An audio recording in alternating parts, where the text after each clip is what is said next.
Assignment time. So, I showed you a little bit here. I showed you enough to be dangerous. I showed you that, you can have forms, they attach to each other. But in the previous chapters, I showed you a lot of tools and a lot of examples, like that pyramid example where I cut a hole in it, came into place here.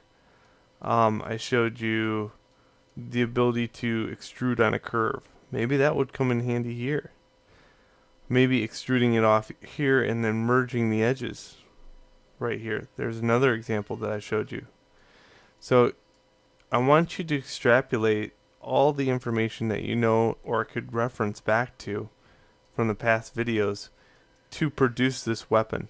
Now, not produce this weapon, but I'm talking about your weapon, okay? And here's what I want. I want your concept in here, and I want to see your concept on the back wall, not mine. I gave you my concept. I gave you an example. I just want you to work out your own concept, however, and see how it turns out. So your assignment is to turn in the concepted out part on the back wall and to turn in your finished rifle. Remember, keep everything very, very clean in your scene. Okay, in this case, I'll show you my final output, and that is under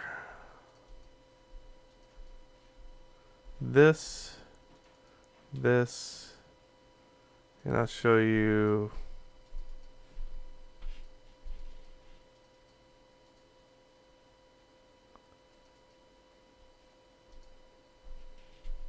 this one right here.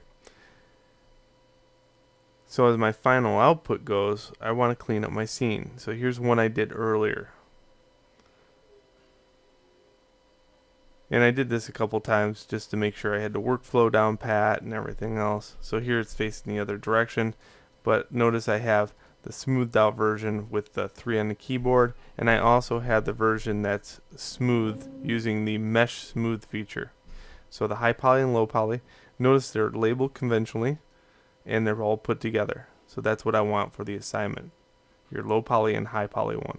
Again, all I did was go mesh smooth to one of them and I made the high poly version.